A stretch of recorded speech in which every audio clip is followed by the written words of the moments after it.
اقم الصلاة طرفي النهار وزلفا من الليل ان الحسنات يذهبن السيئات ذلك ذكرى للذاكرين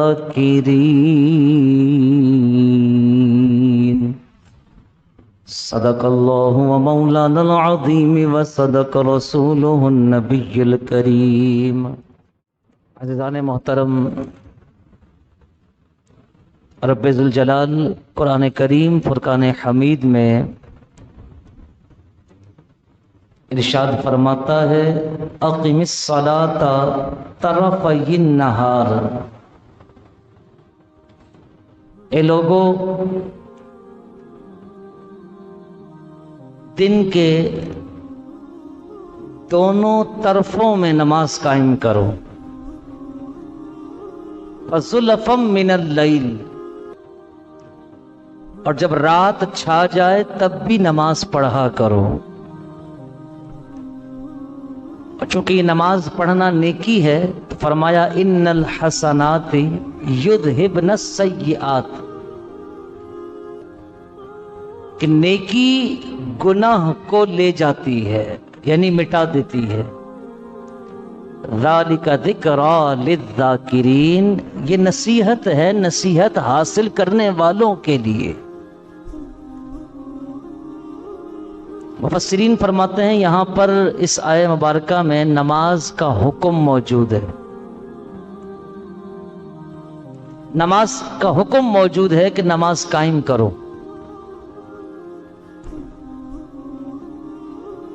جب کوئی بندہ مومن نماز نہیں پڑھتا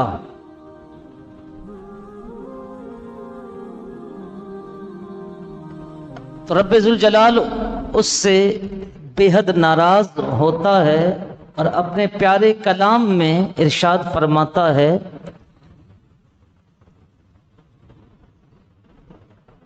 من اعرض عن ذکری فَإِنَّ لَهُ مَعِيشَةً ضَنكًا وَنَحْشُرُهُ يَوْمَ الْقِيَامَةِ أَعْمَى۔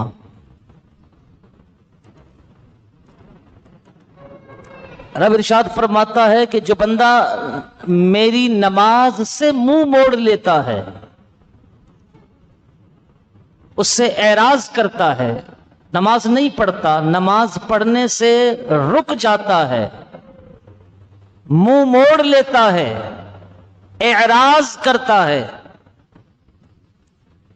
اس کے لیے دو طرح کی سزائیں ہیں۔ کتنی طرح کی؟ دو طرح کی سزائیں ہیں۔ ایک سزا کا تعلق دنیا سے ہے اور دوسری سزا کا تعلق آخرت سے ہے۔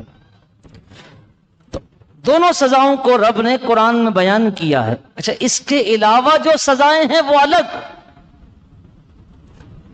لیکن خصوصیت کے ساتھ قرآن کریم فرقان حمید میں جن سزاؤں کو بیان کیا وہ یہ دو سزائیں ہیں۔ توجہ چاہوں گا۔ رب ذوالجلال نے ارشاد فرمایا من اعرض عن ذکری فإن له معیشة ضنکا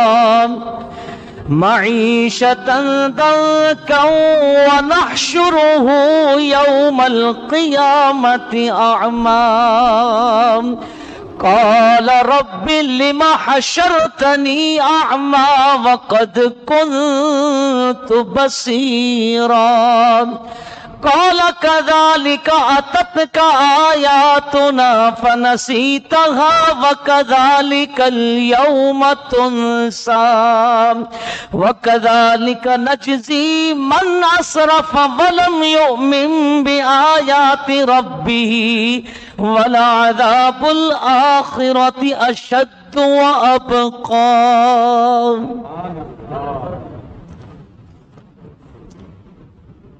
رب نے ارشاد فرمایا کہ اسے دو طرح کے عذاب دوں گا، ایک دنیا کا اور ایک آخرت کا۔ توجہ چاہوں گا کہ دنیا کا عذاب کون سا ہے؟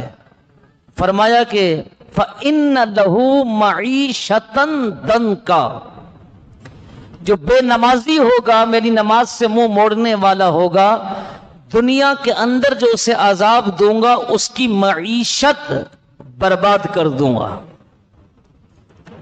اس کی معیشت برباد ہو جائے گی، اس کا رزق تنگ ہو جائے گا، وہ تنگ دست ہو جائے گا، فراخ دستی نہیں ہوگی،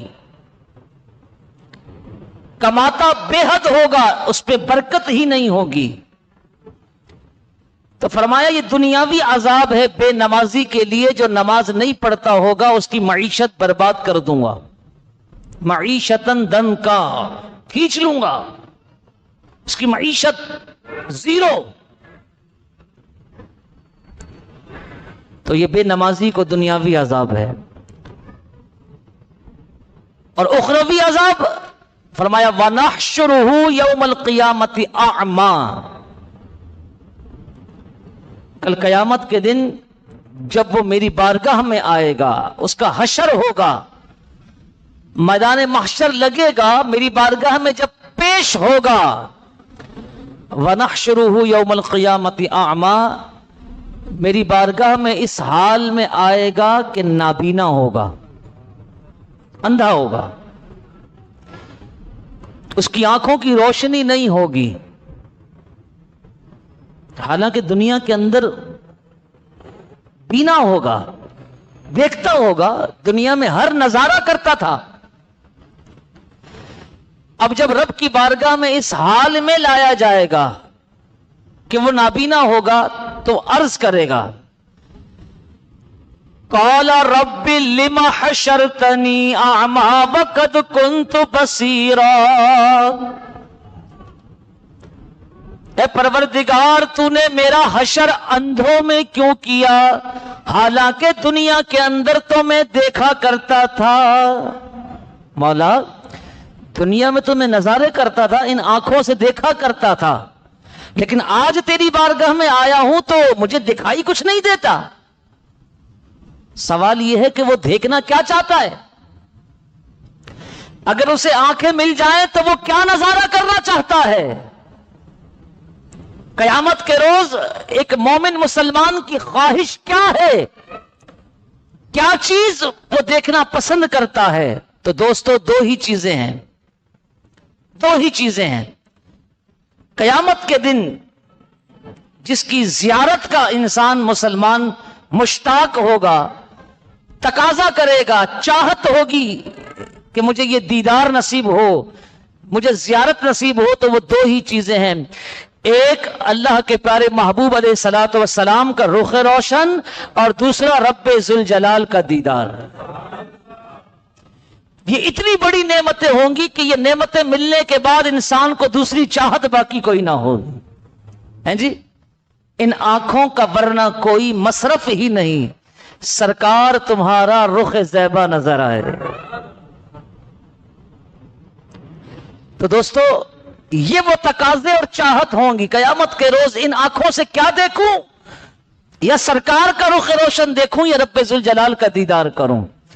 اب یہ تو قیامت میں رب کی بارگاہ میں اس حال میں آیا کہ آنکھیں ہی نہیں، تو تڑپ کر کہے گا مولا دنیا میں دیکھا کرتا تھا، سب کچھ ہر چیز کا نظارہ کرتا تھا، اے اللہ آج تیری بارگاہ میں آیا مجھے کچھ دکھائی نہیں دیتا، پروردگار مجھے کچھ نظر نہیں آتا۔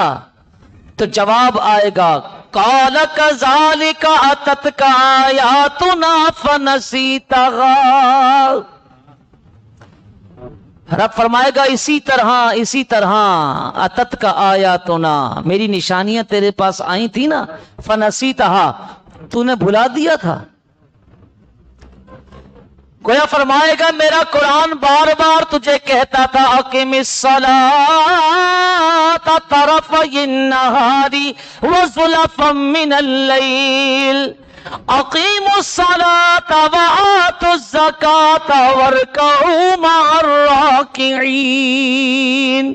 میرا قرآن بار بار تجھے نماز کی طرف بلاتا تھا، میرے گھر سے صدا آتی تھی حی علی الصلاۃ، حی علی الصلاۃ، حی علی الفلاح، حی علی الفلاح فنسیتہا، قرآن کہتا ہے تو نے بھلا دیا، ایک کان میں آواز آئی تو نے دوسرے کان سے نکال دی، وہ تیرا وقت تھا تو نے سنا اور بھلا دیا، فنسیتہا تو نے بھلا دیا، وَكَذَلِكَ الْيَوْمَ تُنْسَى، وہ تیرا وقت تھا تو نے سن کے بھلا دیا۔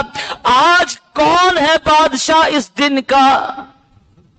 آج اس دن کا مالک کون ہے جی؟ آج بادشاہی کس کے لیے ہے؟ رب ذوالجلال اعلان فرمائے گا آج کے دن بادشاہی کس کے لیے ہے؟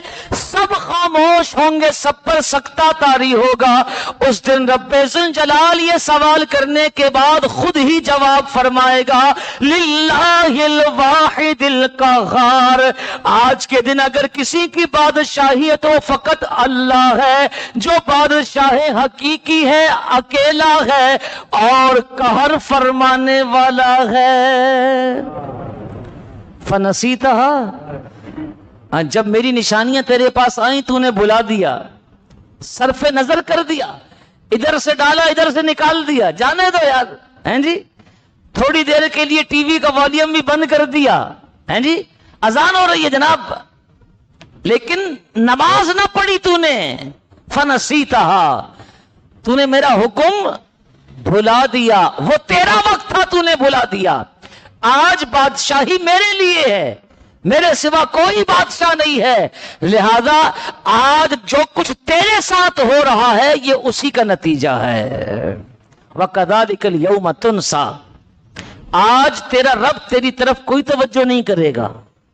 اللہ اکبر، بتاؤ یار کیسا وقت ہوگا کہ جب رب فرمائے گا وَكَذَلِكَ الْيَوْمَ تُنْسَى، اس نفس نفسی کے عالم میں، میدان محشر کے اندر آج تیرا رب تیری طرف توجہ نہیں کرے گا، تیری کوئی سنوائی نہیں ہوگی۔ بتاؤ یار وہ کیسا عالم ہوگا؟ ہاں اس وقت کیا حال ہوگا کہ وہ مقام ایسا ہے، وہ میدان محشر، وہ جگہ ایسی ہے کہ ایک دوسرے سے لوگ بھاگ رہے ہوں گے۔ قرآن نے بیان فرمایا وَأُمِّهِ وَأَبِي وَصَاحِبَتِهِ وَبَنِيهِ لِكُلِّ امْرِئٍ مِّنْهُمْ يَوْمَئِذٍ شَأْنٌ يُغْنِيهِ، ہاں ماں باپ اپنی اولاد سے، اولاد اپنے ماں باپ سے، دوست ایک دوسرے سے، یار یار سے، بھائی بھائی سے، فرمایا وہ قیامت کا دن ایسا ہوگا سب بھاگ رہے ہوں گے، کوئی کسی کا پوچھنے والا نہ ہوگا۔ دنیا کے اندر جو جینے مرنے کی قسمیں ساتھ کھایا کرتے تھے کہ ساتھ جیئیں گے ساتھ مریں گے، کل قیامت کا وہ میدان محشر کا دن ہوگا، سب ایک دوسرے کو چھوڑ کر بھاگ جائیں گے۔ اس نفسا نفسی کے عالم میں جسے دامن مصطفیٰ نصیب ہو گیا، خدا کی قسم وہ کامیاب ہو گیا۔ لیکن یہ دامن مصطفیٰ کس کو نصیب ہوگا؟ بے نمازی کو؟ کیا یہ دامن مصطفیٰ بے نمازی کو نصیب ہوگا؟ سنیں میرے آقا کریم علیہ السلام نے نماز کے بارے میں کیا فرمایا۔ حضور علیہ السلام نے نماز کے بارے میں ارشاد فرمایا، نماز میری آنکھوں کی ٹھنڈک ہے۔ حضور علیہ السلام نے فرمایا الصلاۃ عماد الدین، نماز دین کا ستون ہے۔ میرے آقا کریم علیہ السلام نے فرمایا نماز مومن کی معراج ہے۔ میرے آقا کریم علیہ السلام نے فرمایا نماز کے ذریعے قبر کا اندھیرا دور ہوتا ہے۔ حضور علیہ السلام نے فرمایا سب سے پہلے قیامت کے دن اگر کسی چیز کا سوال ہوگا تو وہ سوال نماز کے بارے میں ہوگا، اگر یہ درست ہوئی تو سب کامیابی ہوگی، اور اگر اسی میں ناکامی ہوگی تو پھر بندہ عذاب کے اندر مبتلا کر دیا جائے گا، او کما قال علیہ السلام۔ تو دوستو حضور نے فرمایا نماز میری آنکھوں کی ٹھنڈک ہے۔ سوال یہ پیدا ہوتا ہے دنیا کے اندر معیشت برباد ہو گئی، یہ عذاب ہے، رزق تنگ ہو گیا، جتنا مرضی کماتا رہے برکت ہی نہیں ہے، یہ دنیا کا عذاب ہے بے نمازی کے لیے۔ اور آخرت کا عذاب کیا فرمایا؟ اندھا اٹھایا جائے گا۔ سوال یہ پیدا ہوتا ہے اندھا ہی کیوں اٹھایا جائے گا؟ بہرا بھی ہو سکتا تھا، گونگا بھی ہو سکتا تھا، لولا بھی ہو سکتا تھا، لنگڑا ہو سکتا تھا، کسی برس کے مرض میں مبتلا ہو سکتا تھا، کوئی اور مرض ہوتا، مولا یہ نابینا ہی کیوں اٹھایا جائے گا؟ پروردگار یہ نابینا ہونے ہی کی سلیکشن کیوں کی گئی؟ اندھا ہی کیوں اٹھایا جائے گا؟ سنو جی، رب ذوالجلال اپنے انبیاء کے بارے میں بڑا غیور ہے، غیرت مند ہے۔ حضرت صالح علیہ السلام کی اونٹنی کی کوچے کاٹی گئی تھیں، آپ اونٹنی کھڑی کر کے گئے، اللہ کے نبی حضرت صالح علیہ السلام اونٹنی کھڑا کر کے آپ تشریف لے گئے کہیں کام سے، تو آپ کی قوم نے اس اونٹنی کی کوچے کاٹ دی۔ کوچے سمجھتے ہیں؟ یہ جو گھٹنے کے پاس جو جگہ ہوتی ہے نا، ان کو کاٹ دیا۔ وہ اونٹنی زندہ تو تھی لیکن چل نہیں سکتی تھی، اس کی کوچے کاٹ دی۔ رب ذوالجلال کو اپنے پیارے نبی صالح علیہ السلام کی اونٹنی کی کوچے کاٹنا اتنا ناپسند ہوا کہ پروردگار نے اس ساری قوم کو تہس نہس کر دیا۔ نبی کو تکلیف نہیں دی تھی، نبی کی اونٹنی کی کوچے کاٹی تھی، براہ راست نبی کو تکلیف نہیں دی تھی۔ نبی سے منسوب اونٹنی جس پر نبی سوار ہو کر آئے تھے اس کی کوچے کاٹی، تو رب کو یہ گوارا نہ تھا، پوری قوم رب ذوالجلال نے اس عذاب کے اندر مبتلا فرما کر ان کو تہس نہس کر دیا اور برباد کر دیا، ساری قوم ہلاک ہو گئی۔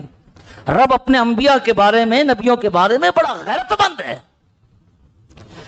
یوسف علیہ الصلوۃ والسلام اللہ کے نبی، حسن و جمال کے پیکر، آپ کے بھائیوں نے آپ کو مصر میں بیچ دیا۔ کتنی دفعہ بیچا؟ آپ کے بھائیوں نے تو ایک دفعہ بیچا۔ توجہ چاہوں گا، آپ کے بھائیوں نے آپ کو ایک دفعہ بیچا،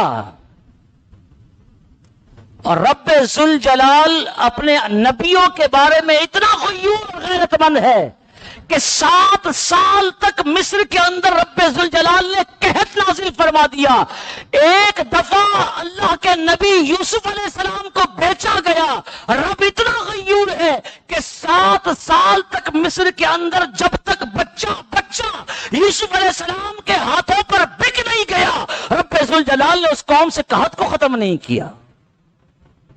رب بڑا غیور ہے اپنے انبیاء کے بارے میں۔ میرے نبی کو غلام بنا کر بیچا گیا، ساری قوم 7 سال تک بکتی ہی رہی، اور جب تک ساری قوم کا بچہ حضرت یوسف علیہ السلام کے ہاتھ پر بک نہیں گیا، رب ذوالجلال نے معاف نہیں فرمایا، قحط سالی ختم نہیں فرمائی۔ اب آ جاؤ حضرت نبی پاک علیہ الصلوۃ والسلام، حضور نے فرمایا میری آنکھوں کی ٹھنڈک ہے نماز۔ مولا بہرا کر دیتا، گونگا کر دیتا، لولا کر دیتا، لنگڑا کر دیتا، کوئی اور مرض میں مبتلا فرماتا، کل قیامت کے دن آتے جب تیری بارگاہ میں تو نے اندھا ہی کیوں پیدا کرنے کا کہا، اور کیوں کہا کل قیامت میں بے نمازی اس حال میں آئے گا کہ نابینا ہوگا؟ پروردگار یہ اندھا کرنے میں حکمت کیا ہے؟ فرمایا اس لیے کہ میرے محبوب نے کہا ہے کہ نماز میری آنکھوں کی ٹھنڈک ہے۔ جب تو نماز نہیں پڑھے گا اور حضور کی آنکھوں کو، میرے نبی کی آنکھوں کو تکلیف پہنچائے گا، تو میرے نبی کی آنکھ کو تکلیف پہنچانا کوئی اتنا آسان کام ہے؟ سن، تو نماز نہ پڑھ کے میرے نبی کی آنکھوں کو تکلیف پہنچائے گا، کل قیامت میں اس حال میں آئے گا، وَنَحْشُرُهُ يَوْمَ الْقِيَامَةِ أَعْمَىٰ، اس حال میں میری بارگاہ میں آئے گا کہ تو اندھا اور نابینا ہوگا۔ تو دنیا میں میرے محبوب کی آنکھ کو تکلیف پہنچائے گا، تیرے لیے آخرت کے اندر یہ عذاب ہے۔ اور تمنا کیا ہوگی ہر مومن کی کہ کل قیامت کا دن ہو، ہے مومن تو بخشا تو جائے گا، لیکن دیدار مصطفیٰ نصیب ہو جائے، رب کا دیدار نصیب ہو جائے، اور ان دونوں دیداروں سے نابینا محروم، جس کے پاس آنکھیں نہیں ہوں گی، نہ سرکار کا دیدار کر سکے گا، نہ رب ذوالجلال کا دیدار کر سکے گا۔ میری بات سمجھ آ رہی ہے؟ اس لیے فرمایا وہ کل قیامت میں اس حال میں آئے گا کہ نابینا ہوگا۔ رب ذوالجلال جب جنتیوں کو جنت میں داخل فرما دے گا، اللہ تعالیٰ ان جنتیوں کو اتنی طاقت عطا فرمائے گا دیکھنے کی، اتنی طاقت عطا فرمائے گا سننے کی، اتنی طاقت عطا فرمائے گا بولنے کی۔ وہ طاقت کیا ہوگی؟